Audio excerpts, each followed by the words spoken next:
IVM. Over the last 5 years, there's an increasing worry that India is losing its neighborhood. Countries in South Asia have long been worried about India's dominance in the region. In 2014, when Narendra Modi first became Prime Minister, all the South Asian heads of state were invited to his swearing in ceremony, and he followed a policy of neighborhood first. But it is fair to say that that policy has unraveled. Relations with Nepal are arguably at their lowest point because of the 2015 blockade and the inauguration of the Lipule Road last year. Relations with Bangladesh have suffered due to the debacle of the Citizenship Amendment Act and India's refusal to admit Rohingya refugees. With Pakistan, of course, relations continue to be one of estranged brothers. Even with Sri Lanka and Maldives, there are tensions underlying India's security and what the smaller nations believe are in their national interests. It is easy to pin the blame on China, but these are not simple arguments. In fact, for far too long, we have framed South Asia as a space of binaries. It is one country's gain or another country's loss. What if we subverted that narrative? What if we went beyond power politics to look at what small countries in South Asia are doing based on their own historical and diplomatic experiences?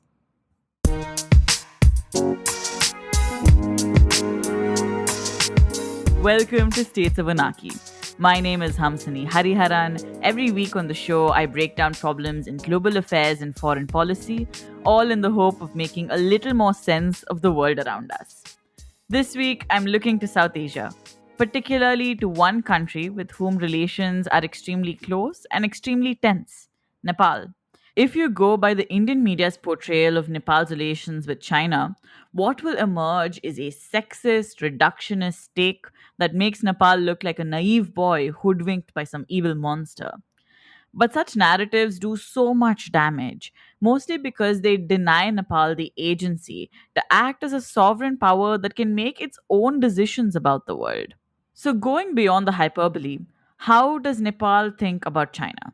What are areas of concern and what has taken off? My guest for today provides an important perspective on these questions. Amish Raj Mulmi is the author of All Roads Lead North: Nepal's Turn to China, which was released just last month. He's a consulting editor at the Writer Side Literary Agency and has previously worked with Juggernaut Books and Hachette India. I'm going to talk to Amish about his travels to Nepal's northern borders and the various ways in which China has become apparent in the daily life of Nepalis. But first, a short break to hear from IVM Podcasts. Hello, everybody. Welcome to another great week on the IVM Podcast Network. If you're not following us on social media, please do. We're IVM Podcast on Twitter, Facebook, and Instagram. We'd like to thank the sponsors on the network this week: Cred, Cied, TheWholeTruthFoods.com, and PayPal. We really appreciate your support. So this week on Cyrus Says, Cyrus had some interesting guests. Gayaz Irani was on to talk about his new Netflix film, and Mayur Tekchandani has made a new coffee table book about the city of Mumbai, which he came to discuss on the show. On the Wire Talk, Siddharth Bhatia was joined by Dr. Ali Khan Mahmoodabad to talk about the Muslim community's issues during these thorny times. On The Habit Coach, Ashton Doctor is joined by Sonia Jas to talk about the importance of fitness and why this is a great time to begin a journey to good health. The Simplified Gang has reunited and they discuss the hue and cry around the European Super League that was eventually just dropped after 2 days. On Shunya One, Shilith and I are talking to Gurubat from PayPal India. We talk about fintech, the future of digital payments, and a whole lot more. Really deep and interesting conversation about PayPal, its plans in India, and what kind of hiring they're looking to do. On The Millennial Athlete, Tanvi and Shlok were joined by sport and performance psychologist Dr. Shri Advani to talk about mental health for young sports stars. And I just want to again mention some of our cricket shows. The IPL season is on, and you should definitely check out Edges and Sledges. And we also have a Hindi show called Khel Niti. Do check that out as well. And with that, let me get you back to your show. Hi, Amish. Welcome to States of Anarchy. Thanks so much for joining us. Thanks, Hamsini. Pleasure to be on this podcast here. I really enjoyed reading your book because we're a podcast about international relations.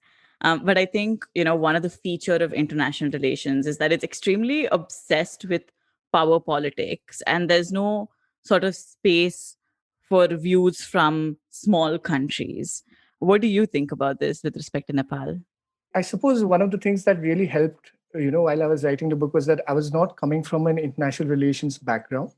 So I approached the book from a more, let's say, human perspective. I wanted to, when I started writing it, one of the things I wanted to know was how do, let's say, states create policies, right? States create policies that interact between, let's say, between two capitals or two nations. But how do they impact the people on the ground?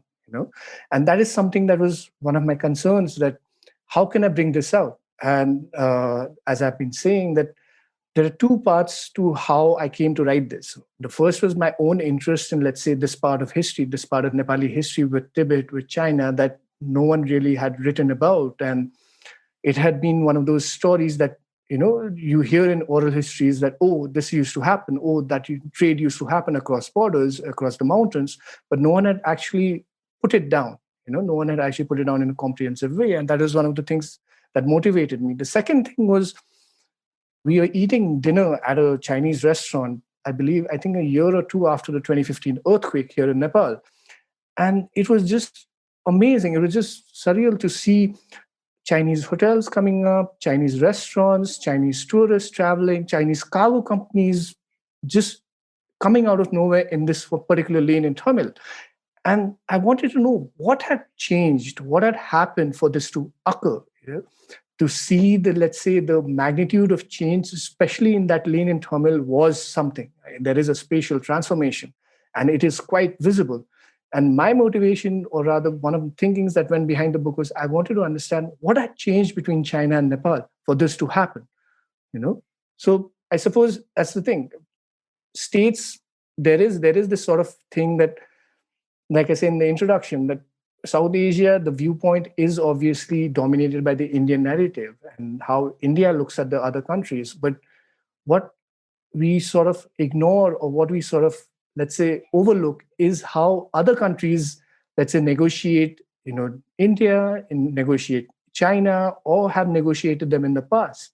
And I hope that is something that I've sort of managed to convey in the book, that power politics, yes, it's important, but we also have to recognize how the periphery looks at the center, both not just like looking at South Asia and Delhi, but also within Kathmandu, or let's say how the borderlands of the mountains looks at Kathmandu's policies, and how do they sort of innovate, or let's say come up with their own solutions, Yeah, I think one interesting bit that I found right in your introduction, and I'm going to quote from this, is you say, and I quote, "Such a narrow view of history leaves little room for the agency of other nations in the subcontinent, for history was not made overnight. Nepal's newfound affinity to the north is not the result of one disputed road or a new map. Rather, it's a decades long process in which India has continuously erred and lost focus on issues around Nepal, while China has steadily gained it. While it has come at the expense of India's political and economic ties with Nepal, there is little doubt, even among the most nationalist of Nepalis, that China will replace India in cultural, religious, and social spheres.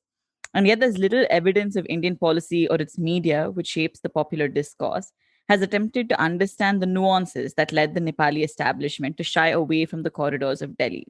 Instead, binary and outlandish views dominate, and because of India's overwhelming global influence in shaping the South Asian narrative, the Nepali perspective is lost amid the cacophony of Indian news channels and the assumption of quasi imperial notions on how the rest of the subcontinent should respond to India. And I think that was very, very well put in sort of how India looks at Nepal in that sense. This is something that has been thrown at me several times. And I think it's interesting because the thing is, one of the things that gives primacy to India in South Asia is this cultural, let's say, the civilizational links, right? And India or Indian diplomacy sort of seems to overlook that many, many times. And yes, with respect to Nepal, there are security concerns that are going back to, let's say, you can identify one particular moment as the 1999 hijack, which brought in this massive security concern of India, of Delhi and Kathmandu. But the thing is that one needs to go beyond that. One needs to look for what makes, coming from Delhi's perspective, what is it that makes Delhi so important in South Asia? Or what makes this Indian civilizational link that we keep talking about, how is it effective in diplomacy? And that is something that I think in Nepal, we don't see a lot of that happening. We see aid projects, we see, let's say, we see scholarships being given to Nepali students by the Indian embassy. But that is not all. I mean, I should not, going by this current thing, it's not a very, let's say, appropriate thing to say, but when in 2014, when Prime Minister Modi visited Nepal, it was the first by an Indian Prime Minister in 17 years. And the symbols of his visit were very, very clear. I mean, he visited Pushpatinath. That is, you know where that was coming from. And his next visit, he visited Janakpur, which is the birthplace of Sita. And you knew where that was coming from as well. And then finally, he visited this other place called Muktinath, which is again a temple where he, as apparently in the 70s or in the 60s, he had been, he had visited that and he had stayed there for a while. So you knew these sort of linkages were there. And yes, in a sense that the Modi and the BJP was sort of trying to activate these cultural links, but they were again coming from a BJP perspective. They were again coming from a, let's say, the Hindutva perspective of, highlighting these things. But more needs to be done. Like, for example, India has developed its Buddha circuit, right? Lumbini does not find any mention in that. And this thing, and I've mentioned this in the book as well, that the idea that Buddha was born in Nepal, like Siddhartha Gautam was born in what is present in Nepal, is very, very important to Nepali citizens. And Nepali nationalists quote that all the time. Nepali politicians say that all the time. And however I may look at it, right, there is a sensitivity attached to it. And when the External Affairs Minister says things like, oh, Siddhartha Gautam was born in India, that leads to a lash out. That leads to, let's say, sort of an imagination again in Nepal that, oh, India does not care about these little things. And these things show. Because as I say in the book, back in 1950s itself, a Chinese delegation told a Buddhist monk that Buddha was born in Nepal. And that sort of emphasizes these cultural traditions, these cultural things that hold, in my at least view, they hold equal value in diplomacy as much as, let's say, I would assume economic interactions, or let's say, like aid diplomacy or even political diplomacy. So I don't know whether that will change, but yeah, that is where at least I'm coming from. So No, I think that makes a lot of sense. And I agree with you. I think sort of like highlighting Lumbini as the birthplace of Buddha in Nepal is very important. Just sort of a personal anecdote. When I was in China at one point in time, and there were a lot of sort of international students, this Chinese professor once said, "Oh, yeah, Buddha was born in India." And then the Nepali students and the Indian students were all looking at each other going, "I don't think that's true." And then, we raised it and it became a huge thing. yeah. And I remember at that point in time being particularly struck by it. But now that you sort of put it in more context, I think it makes a lot more sense. Yeah, no, that's the thing. I think, see, that's the other part, no? Like, I mean, we have to, and this is something that, of course, I mean, Indian historical research is outstanding, right? But it is also been focused on India as a nation, I think we need to look beyond that. We need to understand that borders are modern, the borders are very, very a modern initiative, a modern concept. Like, we have in South Asia and in the Himalaya, we've always functioned as a basic level notion of border that, okay, beyond this pass is Tibet and beyond this side is Nepal. Or, and these ideas, of course, you may not be able to function the same way as it was in the past, because, I mean, there is securitization of the Himalaya. India and China are not on good terms. But we've seen that such an idea of a border can work. India and Nepal is a great example of that. We have an open border for the past 70, 80 years. And yes, there are security concerns every now and then. But for the most part, it has worked brilliantly. People from both sides cross the border with ease.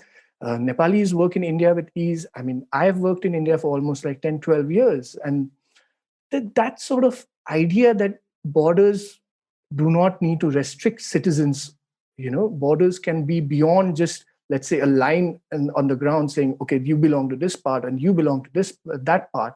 I think that if we can get rid of that concept, right? If we can get rid of that concept that, okay, maybe there is more to, our countries than just the idea that, okay, there is a particular area of land, this is one country, there's this other area of land, that is another country. Why can't we think like that? And this is something that I've argued in Nepal as well, that a lot of our thinking, a lot of our view of India, our lens of India is shaped by our interactions with the southern borders. But we forget that our interactions with the western borders, which is Uttarakhand and in the eastern borders, Sikkim and West Bengal are equally important. And my former boss at Kathmandu Post, he used to come from the eastern border, and he used to tell me that when they used to play cricket, sometimes the ball will land in India. So, I mean, you have cases like that across. I know of someone who lives on the border with Bhutan, India at Bhutan border, and like you step out of the house and you can easily cross into Bhutan. So South Asia has grown up with this sort of, historically, it has always been connected in more ways than just the border.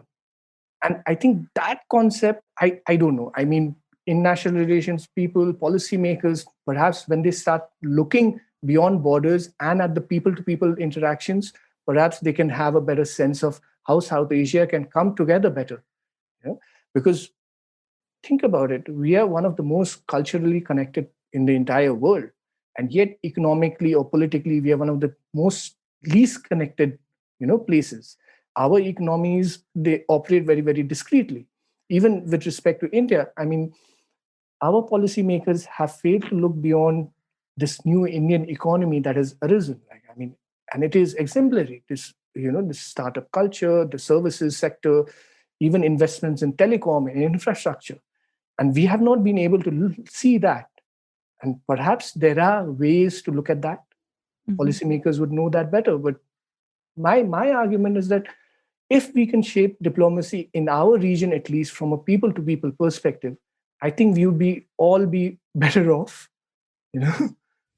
I agree with you. I think like when diplomacy comes from the ground up, you see a lot more sort of like creative ways in which like collaboration happens that you can't sort of like put on a formal report and say this is how we quantify like Indo-Nepal Yeah. relations or something, right?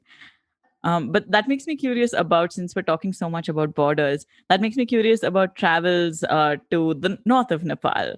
How are the borders there? In the book, you speak about some borders, I think, with in towns like Limi and Mustang. So tell me how the borders with China work. And It's very interesting. So Limi, right? Like Limi is a extremely interesting case study from many aspects.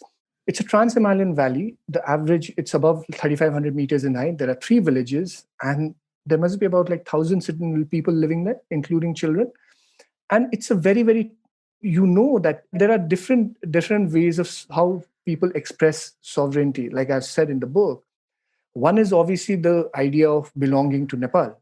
And for a very long time, that did not exist because the language is different. The Nepali state also did not make many attempts to incorporate, Limi Valley into Nepal. And Humla is still, the district that Limi is in, is still not connected to Nepal by roads, right? So the first roads in Limi came from Tibet. And that talks about priorities, how Limi people look at themselves and look at themselves in relation to Nepal and China, right? The second thing is, within Limi, right, the people, the way they function, it's most interesting because there is this community, there is these 3 villages, they have a very, very strong sense of community. And even now, I believe this idea that used to exist in Tibet, that one child, one son from every family joins the monastery, it may not be as important or as, let's say, pervasive right now, but what I know for sure is that when the monastery gives out a call, the Rinchen monastery, when it gives out a call to, let's say, do something, Limi people are obligated to do something.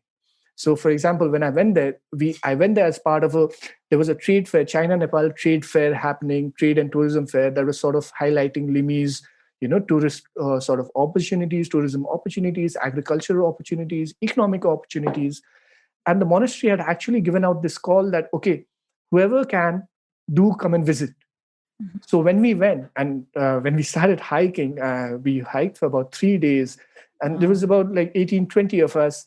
And we went and and it was a pretty difficult hike, I must tell you, because it was raining and it was just like, the ground was slushy. And when it's terrible hiking, walking in the rain, right? And suddenly we reached this pass called Nyalu, which is the pass before Limi, and which is where the trucks came to pick us up. And you see, there were, I wouldn't say hundreds, but there were at least about like 60 to 100 people waiting there for us, and all of us were going together for the trade fair. And you suddenly realize that, okay, that sense of community is so strong and they have to do it. They have to do it because Without the community, there is nothing there. They call for their goods from China.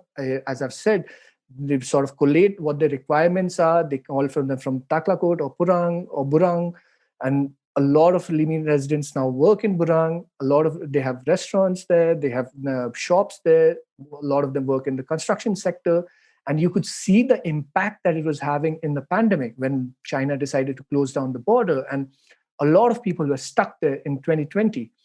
And the border, I believe, is still not open. So in December, finally, after multiple rounds of negotiations, China finally agreed to send about like 6 to 9 trucks of food materials, I believe, for Limi and other villages that were dependent on, let's say, Tibet or China for these goods, for basic consumer goods. And wheat, rice, basic other, like, I would say, salt, sugar, things like these, that comes from Tibet. And so that sort of, like you said, people come up with their own solutions, right? And that is Limi. The border there is, I went to this pass called Lapcha, which is like 500,000 meters, and it's a pass. And it's just a pass. Like across the pass is China. This side is, again. But in Mustang, because of the security concerns, because of the history of Tibetan resistance there and the escape of the Karmapa through that border in 1999, the border is wired. So Mustang residents can't work in China. And that is significantly different how Mustang, let's say, negotiates with the border with China. It's significantly different than how the rest of the country or rest of the borders, at least the borders I visited, negotiate or interact with China. Because in Rasua, which is the most, let's say, the active trading point right now, the land trading point between China and Nepal, there is a bridge, there are proper customs points, there are, let's say, on the Chinese side, there's this massive building that, it just feels like a statement in many, many ways. And like I said, I mean, people are just walking across the bridge, they're buying things at the departmental store, they're having a chat, the Chinese departmental store owner speaks in Nepali. So it's you can see the level of interactions at different levels, at each border. In Limi, it's wild. In Limi, it was like how it was, I would say I would possibly say in the 1950s, in the 60s, and even in the 70s, it would probably have been like that. In Rasua, it's a more, let's say, upgraded, a modern 21st century border where there's a bridge, and when you cross across, the Chinese authorities take your picture because they want to know who you are. And while I went, I mean, they didn't note down anything except take a picture, but I've been told that if you have, let's say, your citizenship card, right, you can go across to Girong, which is about like 25 kilometers from the border, and you can spend 24 hours there. So there are multiple levels of, let's say, how China has allowed, or China has, let's say, permitted interactions with Nepalis, depending on the level of the border, depending on their own comfort level with the border, because the Tibetan question is very, very strong, obviously. Even in Limi, I mean, I did not hear it personally, but another scholar, Emily Ye, the geographer, she wrote that Limi residents have been explicitly told that they cannot assist Tibetan refugees. And that is quite evident. Like when we went there, I did not see a single Dalai Lama picture in any of the homes. And that was quite unusual because the Dalai Lama is a popular person here in Nepal. I mean, I've seen tourist buses with his picture. So it's that they did it. Perhaps they did it because Chinese delegates were also supposed to come. They did it because outsiders were coming to the valley, So I don't know the reasons. Perhaps they don't do it at all. But from my sense and from my interactions with Limi residents, I know that the Dalai Lama is held in high regard. So I'm glad you brought up Tibet because, Nepal's interactions with China are shaped by historical experiences with Tibet. How do you think, I know you talk about this in detail in the book, but I think, after the People's Republic of China annexed Tibet, Nepal was sort of the first stop for Tibetan refugees. And as you said, like some of these residents along the border were explicitly told not to help them. What is the status of Tibetan refugees in Nepal right now? How did they play into relations between the two countries? See, I think what's happened after 2008 has been more significant than anything else in terms of political expression. Tibetan refugees barely have any sort of like rallies today. There's no sense of political expression that you can see. Nepal has sort of suppressed it or not allowed these things to go over. I know that preventive detentions also happen before, let's say, like significant Tibetan dates, like March 10th, Dalai Lama's birthday. But this is a concern that arose from the protests against the 2008 Beijing Olympics, when China realized that the Tibetan expression in Nepal needed to, let's say, be shut down, or at least China needed to expand its political and security links with the Nepali establishment to ensure that these things did not happen in the future. And over the years since 2008, we've seen that. But I think, at least personally for me, the larger or the bigger concern among Tibetan refugees, the one thing I found was the lack of identification, which now there are varying reports, right? The fact is that Nepal stopped issuing new RCs, or refugee certificates as they are called, in the mid 1990s onwards. So technically, any Tibetan refugee who arrived in Nepal before 1989 and their children should be getting one, and that is what the rules say. But that rule does not really, I mean, work out on the ground.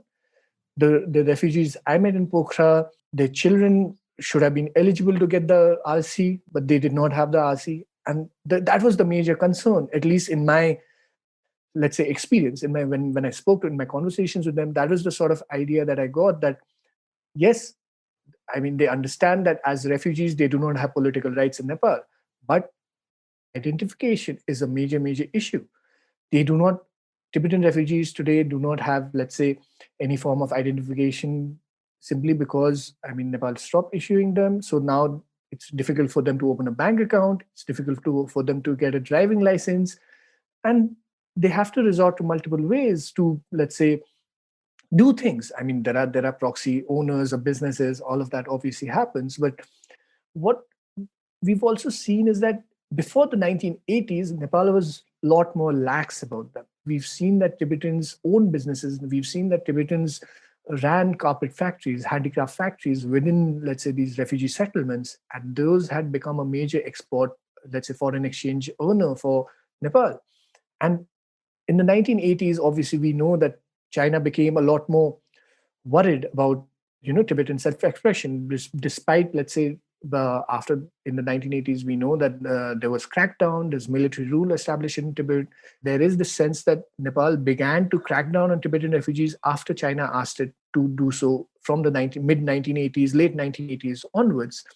So the level of, let's say, intervention that China did in Nepal, I think, kept increasing over the years. And like I said, the template was there. During the king's rule, he shut down the Dalai Gyarendra's rule. When he declared the emergency, he shut down the Dalai Lama's office. And when he declared the emergency, China supplied the king with military equipment when US, UK, and India refused to do so. So that template had already been there, and China simply took that template and brought it to the Republic Nepal, where it basically established connections with the security people, with the political establishment. And it said, in lieu of doing, let's say, curtailing Tibetan expression, it began to give security aid. And the armed police force, which is the security unit which is responsible for border security, China has built them a new training academy. China has given them weapons. China has given them riot control gear. China has given them X-ray units. So things like that. And so today, I doubt there will be any, like, Tibetans will be allowed to express themselves politically in Nepal in the future. I doubt whether Tibetans will get extradited.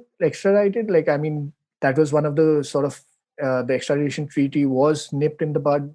One of the reasons was that it would be very, very heavily opposed by other countries. But I doubt Tibetans will get extradited from Nepal, the ones who are already here. But I doubt that they will be allowed to do any sort of, let's say, political expression.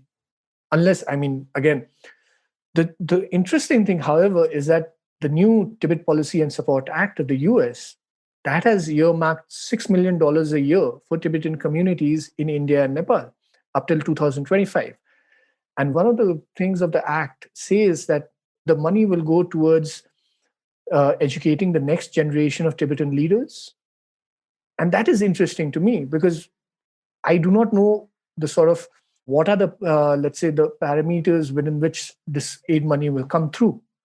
But if it is to educate the next generation of Tibetan leaders, I mean, it can sort of like indicate that may be willing to put pressure on Nepal on the Tibet issue. So again, because then so much else is happening right now, these things aren't such a concern. But this will be something to watch out for, in my view, at least in the years to come. Mm. No, that's definitely interesting. I think so. The statelessness of Tibetan refugees, both in India and Nepal, is sort of striking.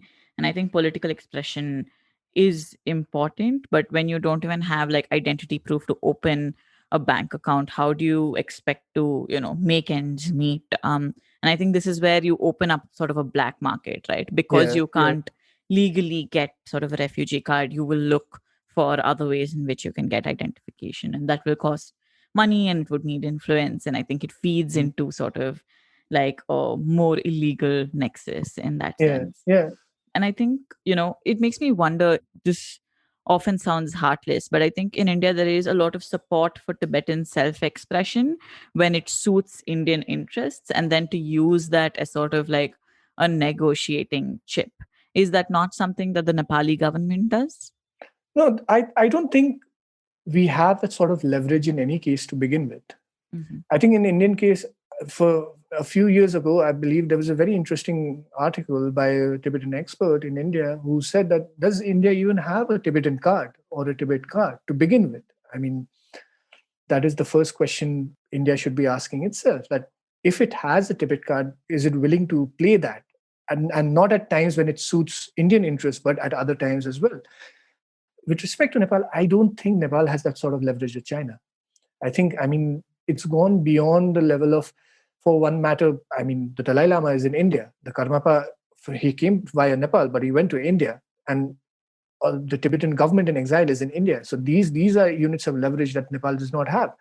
And the CTA today has, let's say, offices in Nepal, but they don't operate under the CTA name or the CTA tag. The CTA representative I met, he was reporting directly there, and the Dalai Lama's office operates, I believe, another name now in Nepal. So there are these sort of, I don't think, and I think the other part of it is also comes from how Nepal has traditionally viewed Tibetans. I mean, this is something that requires more study, but I don't think the Nepali establishment, the Nepali, let's say Kathmandu, has looked at Tibetans from a very, let's say, a friendly sort of view. And it's interesting because in the past, I mean, we've seen the 1855 war was one instance where there was no reason for Nepal to go to war with Tibet, and yet it went to war. And even in 1903, during the Young Husband expedition, and Chandra Samshed, who was the Rana prime minister, he gave, despite Tibet and Nepal agreeing to, come to each other's aid in the event of a military expedition, military attack, Chandra Samshed, the Rana prime minister, decided to assist the British because he realized that the terms of the geopolitical terms were changing, right? And Britain was, I would say, insistent. British India was insistent on opening new trade routes to Tibet, and so Chandra Samshed simply switched sides. And even in 1955, in 1950, when PLA troops came into Tibet, I believe the Dalai Lama's office had reached out to Nepal, and Nepal again did not do anything. And within the Nepali Congress, in the 1959 elected government, within the Nepali Congress, there were enough views within the party that said that China had, betrayed the terms of the 17-point agreement. What China is doing is not right. But as a party, or rather as a government view, BP Koirala was the prime minister at that time, Vishweswar Prasad Koirala, and his view was that this is China's internal matter. And in fact, at the UN, the Nepali delegate said that we are discussing Tibet, but China is not in the United Nations. So how can we discuss Tibet, without China being there? So I think over the years, what has happened is that the Tibet, also we have to look at how Tibetan settlements were set up in Nepali cities, or they were all set up on the outskirts, right?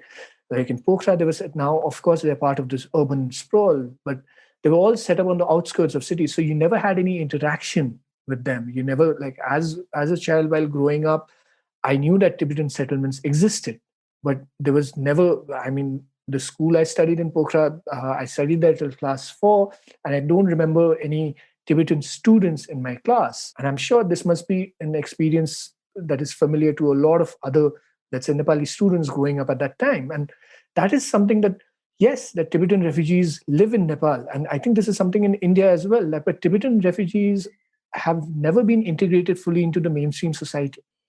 Mm. And that is important to us because the Tibetan, let's say, Tibetan protests happen even in India, even in Nepal, when they used to happen. But any protest or any political movement needs a larger critical mass to, support it, to bring that sort of voice to it. And that sort of critical mass was never achieved. And again, this is something that requires more study about the question of why couldn't it happen? Why couldn't that integration of Tibetan exiles within, let's say, Indian society, or let's say even in Bailakuppe or in Dharamshala, like you've gone and made them settle on this, let's say you've given them Dharamshala. But I remember in Dehradun, like when I used to study there, Rajpur, I believe Rajpur and Mussoorie had Tibetan monasteries and schools, and there were Tibetan communities living there. But you only saw them once in a while, like you only saw them, let's say, when you're going out for, let's say, a district sports meet or something like that. But there were no other interactions as such. And I think that as long as that happens, as long as, let's say, any refugee community, any let's say marginalized community, as long as you cannot integrate them into your mainstream narrative, they will continue to have, let's say, an absent voice in many ways. So yeah, I think that's interesting. I think, from my own time spent in Dharamshala, I remember people saying, there are also, on one hand, the community is very insular. On the other hand, there are voices within the government don't want too much of sort of intermingling. And on a third aspect, there are tensions, right? And those tensions are brushed over, particularly when refugees perceive themselves as sort of guests that were given space already. So I think, particularly in Dharamshala, they'd say, oh, there are often problems of sort of like local men eavesdropping or harassing Tibetan women, but it just gets brushed under the carpet because we want to make sure that we're not sort of like overstaying, we're not yeah, making issues. no, I think that's the other thing. I mean, in Nepal, like for example, like I've shown in the book, there is historically been this sort of idea that Tibetans are a separate people, right? And this applies not just, let's say, to people from Tibet, but also people from the Himalayan regions who belong to Tibetan ethnicity, and they're still marginalized in Nepali politics and the Nepali establishment. And when I went to Limi, I mean, one of my biggest questions was, is there any Limi person in the government? Like, has anyone from Limi joined the government? And the answer was equivocal no, like unequivocal no. Like, no one from Limi had joined the government. And in Mustang, the police officer did not come from the mountains, did not know the local language. And yet he was telling me that when I told him that, why don't you employ local people? It may just make your work easier in the mountains. You're like, no, these people will speak their own language and they'll do their things and we won't even come to know, what they do. And that my thing is that that's the wrong way to go about things. At sensitive borders, especially, and in the borderlands, especially, I think you need to have people from the region who understand the local language and who understand the local culture, how the local community has functioned historically, for the state to have any sort of effective control. Otherwise, it will always remain or be viewed as the periphery. And I think that sort of, until and unless we, as the state, or let's say the center, does not allow that sort of integration to happen, sort of resist that integration, it will be difficult for, let's say, anyone from the periphery to feel closer to the state, to the capital. And we see that a lot in the the Tibetan community, not just like in the mountains. Of course, the Tibetan ethnicity is in participation, let's say, the security forces, the bureaucrats, the bureaucracy, the political class. There are a few who've risen, like the MP I spoke to, who's from Humla, and he comes from a family of shamans, and I believe his grandfather was a well-known shaman, and he himself grew up sort of becoming research assistant to a lot of Western anthropologists who came to the region. And that's how he cut his, let's say, ropes. Like, I mean, that was his on-ground training. And you meet him, and he is some excellent, very, very interesting views on how these areas need to be governed. For example, he told me that in Limi, like, there are challenges of climate change. There are challenges of, let's say, like of agricultural output, of economic opportunities. Why are we bringing in experts who don't know how the ecology of this place works? We want experts from Ladakh. We want experts from Himachal, from Spiti. We want experts from, let's say, trans-Himalayan landscapes that understand how the ecology of this place works. And he told me that it's very difficult to govern a place if you don't know its ecology. And I think that is a very, very interesting point to consider, to ponder upon from the view of from governance, from diplomacy, all these ideas, right? That if you don't understand a place, if you're just parachuted into it and you're supposed to govern it, you'll just do what, like, for example, you will just impose the same rules an urban area or a plains area or a hilly area will use. And that cannot work.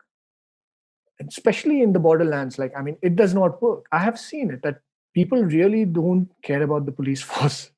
I mean, they're like, yeah, they're there. Like, I mean, they're there. And the police sub-inspector was appointed there, and he himself told me that, like, these guys, like, I mean, whenever there are any issues, they prefer to solve it amongst themselves. Only if it's an outsider do they come to us. And that's an interesting view, because if you don't know the language, right, how will you communicate?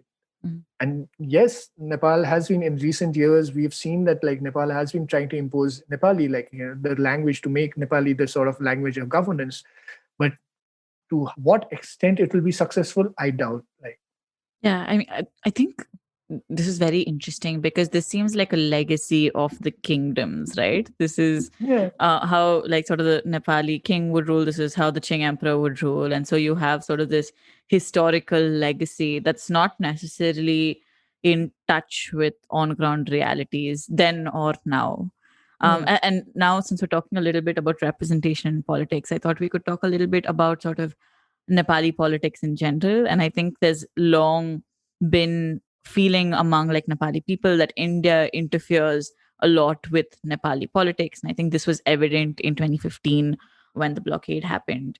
How is China perceived in this sense? Is China doing similar things? How is Chinese involvement in Nepal's affairs different? There was an interesting article that I read the other day from Bangladesh, and that basically said something similar, that, like, Indian approaches are considered sort of inimical to Bangladesh's interests, while Chinese, let's say, approaches are welcomed with open hands. And I think Constantino Xavier, he had a very interesting comment that, like, familiarity is obviously, the more familiar you are with someone, the more you can, let's say, like, criticize or critique that person, and in this aspect, the country, right? And I think, of course, the Indian view, whatever the Indian view is, I think China, the one reason for it being viewed a lot more positively than India or Delhi is the sort of perception that China does not interfere in Nepali politics, And for a very long time that held true. Because China was pretty much dealing with the king. And Chinese interests in Nepal for a very long time were, let's say, directed with the king. So despite the political parties, after 1990, also when political parties came into Nepal, the majority of, let's say, contact was with the palace, right? It was only after 2008 that China started engaging with Nepali political parties the way, let's say, India or the US. India, for a large extent, has been doing it since 1950 itself, and the US has also been doing it since pretty much the 60s, 70s onwards. But China sort of understood that, okay, if they no longer had a permanent friend in Nepal, and they had to sort of reach out to parties, the political party, the Maoists, the Congress, the UML. The UML is the Union Marxist-Leninists, who the UML and the Maoists then merged to form this Nepal Communist Party, which is no longer, which the Supreme Court has declared void.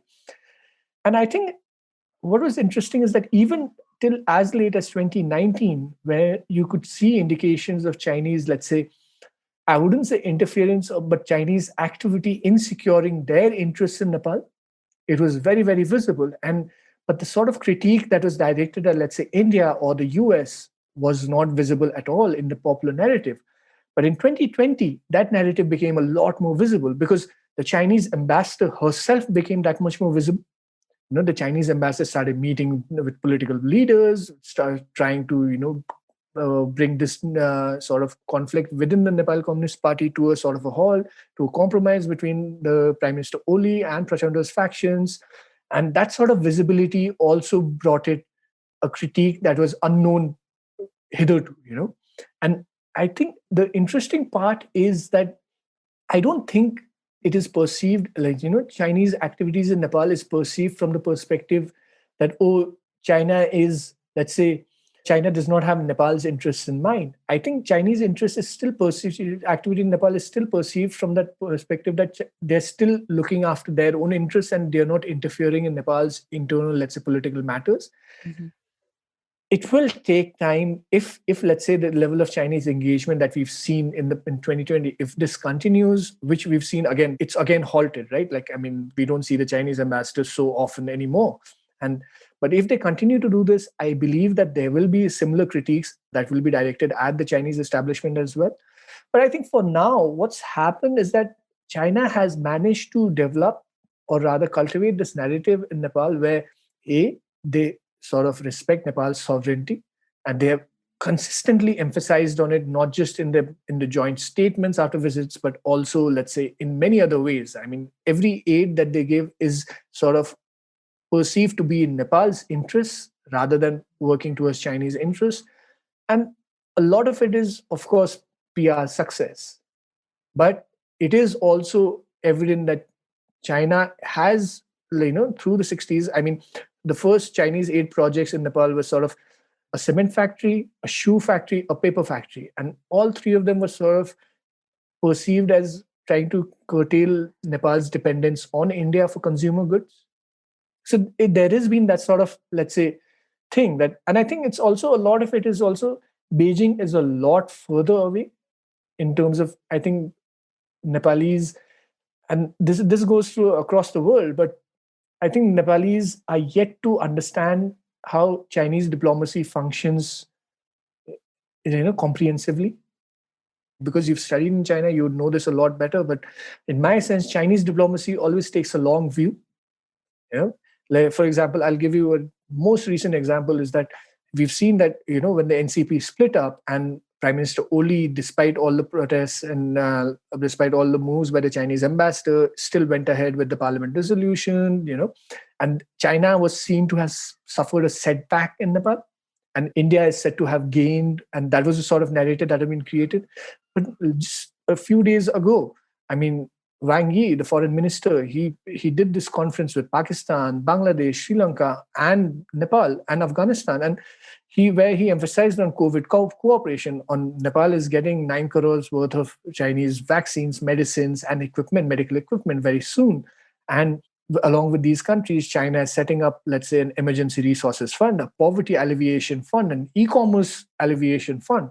And so what that tells me is that China's this interpretation of, narrative that, just because China suffered a political setback, China has been weakened in Nepal. I think we need to look at it in a longer term view.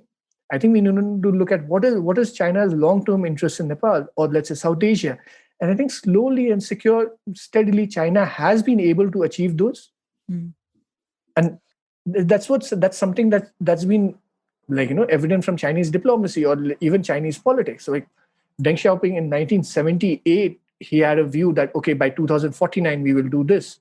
And that vision continues to drive China in many ways, even if it has been changed several times since then. But that vision of by 2049, you have to become a developed country, that still continues to drive China.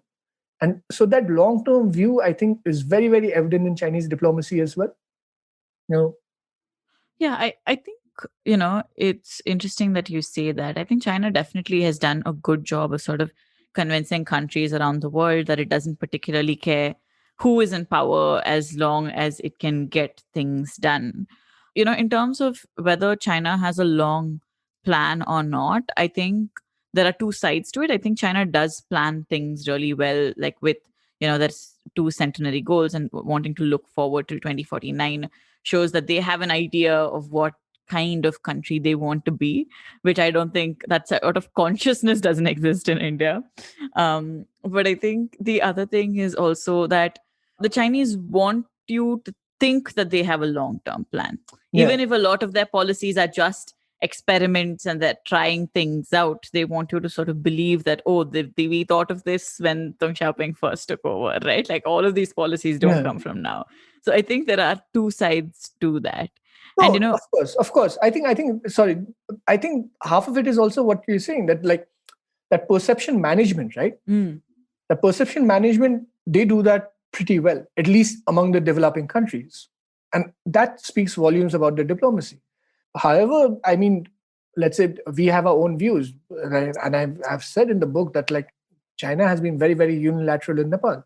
China has been able to secure its interests, but Nepal has not gained a lot of things in return. And in fact, the border operates on the Chinese prerogative. The Raswagadi border is still, in fact, just yesterday or day before, there was a meeting on the border where both Nepali officials and Chinese officials were sitting in full PPE gear, and they're sitting on the middle of the bridge, like discussing things, because the border is still not fully open. And Nepali traders have been going on, saying on and on. The Nepali, in fact, the industry minister or the commerce, one of the ministers, a couple of months ago, after PM Oli basically broke away from China, he said that China has pretty much imposed an undeclared blockade. And so there are things like that happening. But like you say, China wants you to think, and to a large extent, it has been successful in doing that. Similarly, coming back to that question about how China is perceived in Nepal, China wants Nepal to think that it does not interfere in the interests, in the political, let's say, side of things. But we've seen that happens. So that's the thing, right? Like, I suppose we have to understand, like I say, China has to be looked at beyond the, let's say, that view that, look, like these guys don't have your interests in heart. These guys are basically a communist nation, one party state that goes antithetical to your democratic sort of thing. All of that exists. Everything is right? But at the same time, we've seen their diplomacy delivers results. And that is the key, right? Like, I mean, when we are talking about the US-China contest or the US-India versus China contest, that is ultimately the goal, no? The results. Yeah. And now when we're talking about results, I think it would be, very important for us to talk about sort of how Chinese commerce is working in Nepal, how sort of Chinese investment is changing the Nepali market. And I think you've written in detail about this. You also spoke about how you have sort of like new Chinese markets that are coming up and things like that. What do you think? How one of the things that, as we said, China has been successful with is PR. How is Chinese money changing things ground up in Nepal? It's still not at the same level, let's say, in Sri Lanka or in Bangladesh. I think Chinese investments, there's a lot more focus here that in recent years, China has become one of the largest FDI pledgers or the largest, FDI pledger in the last, let's say, 4-5 years. And I think that's very, very important because we see the sort of shift in momentum, of foreign investments. And there's a very interesting argument by Yale scholar Christina Seyfried in Africa, where she says that China filled the void of foreign investments that US, let's say Western countries did not do in Africa, in Ethiopia or in Kenya, that China filled the void. And I think in Nepal, what we are seeing is that for long, foreign investment has been, one of those, let's say, it's been looked at one of those like cure-all medicines that, we need capital, therefore foreign investment has to come in. And for long, we did not see that happening because of obviously the political, let's say, conflict was going on, the civil war was going on, the earthquakes were happening, there were other labor and other, let's say, policy issues. But China did not bother with all of those, and China just came in. And the scale of investments, what we are seeing is that there are very few large-scale investments. The Hongxi cement factory is one, the Huangxin cement factory is another, but at that level, we are not seeing, let's say, private scale sector investments. What we are seeing is a lot more small and medium enterprises in the tourism sector. We're seeing a lot more exploratory, let's say, expeditions in terms of Chinese companies hold a lot of mine licenses. So that they haven't started mining, but they're still sort of like testing the ground in terms of like how much potential it has. In petroleum, I know in the east of Kathmandu that a Chinese company is exploring for petroleum generation. But Chinese, what we are seeing a lot more is the government sort of like state-backed investments that are coming in. So there's Pokhara International Airport is one. The irrigation, the Bheri Baba irrigation project in the west is another. The Bhairava International Airport is another. These are all government-to-government interactions where Chinese state-backed companies are coming in with their construction material backed by a Chinese Exim Bank's loan that Nepal has to pay back. So it's like that, right? So what I think on the ground level, the visibility, however, is in these private sector, the SMEs that have come in, the small and medium enterprises that have come in. Like I said, like Thamel, particularly the tourist district of Kathmandu, has seen the spatial transformation, at least in one lane where it is pretty much a Chinatown in the making, as a scholar has written. And you see Chinese cargo companies, you see Chinese hotels, Chinese restaurants, Chinese tourists who are just walking past with their phones, streaming with their streaming videos from their phones, and I believe it's called Taobao. The Taobao sales on Alibaba and things like that. So a lot of that is happening, and I think that is the level of that's the immediate visible, let's say, Chinese investment in Nepal. When I say that, okay, the 8 projects, the ring road expansion, all of that is obviously there. You can see that sort of Chinese largest, visible through these government aid projects. But on a micro level, at the ground level, it's in tourism that it's the Chinese investment or Chinese, let's say, arrivals have really transformed the way Nepal looks at tourism. Yeah. So, and that's, to me, it's interesting because what that does is it makes it as Nepali tourism is pretty much orienting itself towards the Chinese traveler, and it has always been cosmopolitan in that sense.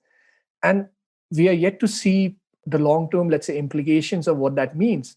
But in the short term, it is for sure that there are sort of small level, at the local level, you can see there is a conflict between, let's say, landlords giving out their space to Chinese, let's say, establishments at higher rents, and Nepali, let's say, business people suffering as a result. And that sort of tension is arising. And there have been calls, to protect, let's say, Nepali investors, Nepali entrepreneurs, at least in the tourism sector, where you disallow Chinese investors to come in with minimal investments, right? With minimal, let's say, and so it was a developing story. And again, the pandemic has really, let's say, brought in a sort of a cleavage as to we don't really know what the future holds for now. But my sense is if things become normal, the pandemic dies out in a couple of years with mass vaccinations, all of that, Chinese tourists will start coming back into Nepal because there is a massive market. And it's very, very cheap to travel to Nepal from China. I was told that a Nepali guide who's just oriented himself towards a Chinese traveler, he told me that for a 7-night, 8-day stay in Nepal, where they bring you to Kathmandu, it's a land, you come in by land, and they bring you to Kathmandu, they take you to Pokhara, and they take you to Chitwan. Hotels, food, everything included, it's about 28,000 Nepali, or about, that's a little less, I think about 17,000 INR. Wow. So 7-night, 8-day trip. That's really cheap. That is really cheap. And it's there. That it's there. And several, I think it was Ivan Osnos who recorded Chinese travelers who are going to Europe. And even in Europe, they want, Chinese food. That sort of, and that is so visible here in Nepal. And one reason why so many Chinese restaurants are coming up, because Chinese tourists want Chinese food. And I've eaten at a restaurant from Gansu. I've eaten at a restaurant, the Nepali guy, he's serving Sichuan food, but there's another place that serves excellent Sichuan food from Sichuan, using Sichuan pepper, not the Timur, which is our local variant, but Sichuan pepper. And there are Beijing duck restaurants. What we've not seen is a lot of, let's say, Cantonese food. Predictably. Although, a lot of Nepalese, ex-Gurkhas used to live in Hong Kong and still do. Because, Hong Kong used to be a center, and they used to come back, and a lot of Chinese goods in the 80s and 90s used to come from Hong Kong. So that has shifted, like Hong Kong is no longer on the radar anymore. And I think Nepali traders today go to Guangzhou, and Nepali traders, they're going to Sichuan, to Chengdu, to, Yunnan, to Kunming and Beijing. And they're just going there, placing order for furnitures or whatever they want. Shoes is a major, major import somehow. And they're just coming. Like, I mean, they're developing these links at a from a minor level up to the government level.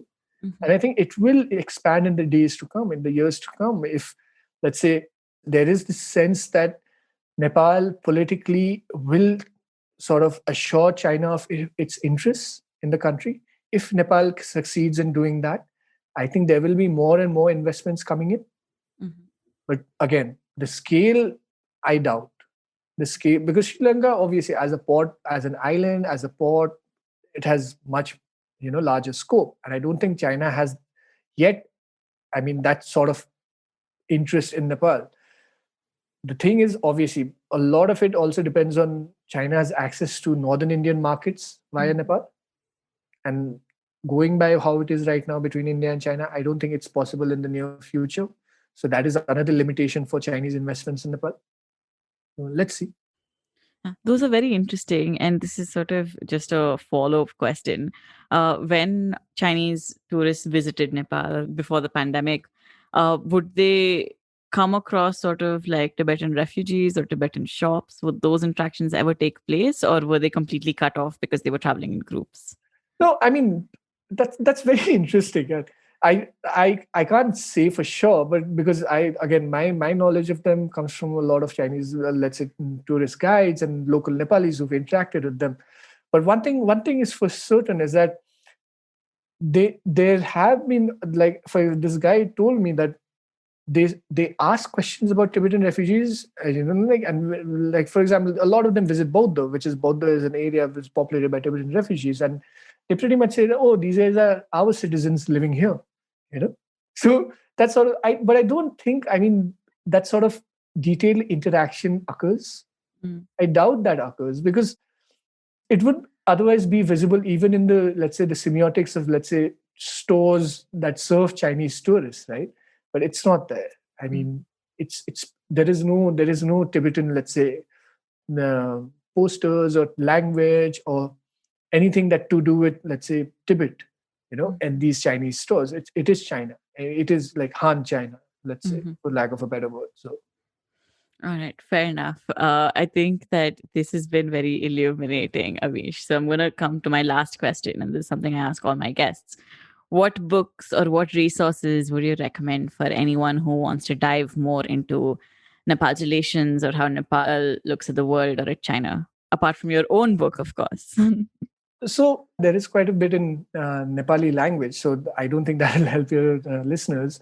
In English, we have Prashant Jha's Battles of the New Republic. That's a very, very important primer to understand how Nepal, the Maoist civil war came, and the whole idea of marginalization in Nepal. Aditya Adhikari's Bullet and the Ballot Box talks about the Maoist insurgency and how it evolved to become so politically important here in Nepal. Suresh Sharma's Nepal Nexus, which is a translation of his Nepali book, Prayogshala, talks about the post-conflict, let's say, interactions between Nepal, India, Delhi, and the Maoists, how they were sort of evolving. These three books are very, very important. I would say Manjushri Thapa's Forget Kathmandu is very, very important to understand what the insurgency was doing to Nepal. It was written at the height of the insurgency, and she traveled to the center of the insurgency in Western Nepal at that time. So that's a very important book. In terms of how Nepal looks at China, there is very, very little popular material. There are some academic, let's say, for example, Vijay Kumar Manandar has this 2-volume study of Nepal's relations with China till 1955, where he details the missions to the Qing court from Nepal, and as well as, but for Nepal and Tibet, Premraj Upreti has some interesting material on Nepal's relations with Tibet and how, but the one-stop primer would be, I would say, Leo Rose's Strategy for Survival, Nepal's Strategy for Survival. Leo Rose we now know he was funded by the CIA. But that particular book is a very, very interesting historical study. It's got a lot of archival material in terms of how Nepal looked at the world, how Nepal interacted with India, with British India, with China, and Tibet. And even in Nepali, if there are listeners who are interested, what would you recommend? In Nepali, definitely. I mean, Sudhir Sharma's Prayogshala is definitely the first, which is the translation Nepal Nexus. But apart from that, Ramesh Nath Pandey's memoirs are very, very interesting. Ramesh Nath Pandey used to be a foreign minister, and so his memoir particularly interesting. BP Koirala's autobiography, that equally is interesting. Recently, I have found Girija Prasad Koirala's sort of memoirs. He doesn't talk a lot of China, but he's got some interesting views in that as well. And Dor Bahadur Bishra's report from Lhasa. He was an anthropologist, very, very well-regarded anthropologist, and he was a consul in Lhasa for 3 years. So he wrote this thing called Report from Lhasa, which is a very interesting view of how Nepal used to look at Tibet at that point in the 70s. And apart from that, what is there? Nepali authors. I'll have to send you a list. This itself is a pretty comprehensive list. You give me some 10 names. I'm just thinking of, I'm just looking around and if I can think of something else. No, this is a pretty comprehensive list. This is like 10 books. Yeah. So I will put these in the bio. If you want to look at I think that where your listeners should start from is Leo Rose's Nepal Strategy for Survival. Mm-hmm. Give a sense of how Nepal has, let's say, interacted with the world since, let's say, 1750 onwards, since modern Nepal came in. And with China specifically, Vijay Kumar Mananda's 2 volumes. Mm-hmm. And it's a bit of an academic tract. But it's full of resources. And it's very, very, let's say, it tells you how the relationship evolved and how Nepal looked at China in the years, over the years. So, and he's got a very, very, obviously the Qing part is very, very, the Qing Empire is interesting. But to me, it was how Nepal dealt with Republican China, the period from 1911, 1913 till about 1950.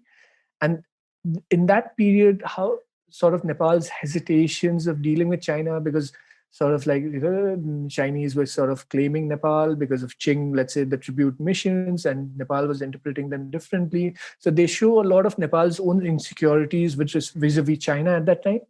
So I think these 2 books particularly were very, very, I would say, interesting for any listener to start with at least. So. All right. Thanks so much, Amish. Thanks for taking time out for our episode today and for everything. This has been wonderful. Thank you so much, Hamsini. It's been a pleasure. That brings us to the end of this episode of States of Anarchy. Amish's long reading list is in the episode bio and particularly useful if you can read Nepali or know someone who does. So check those out.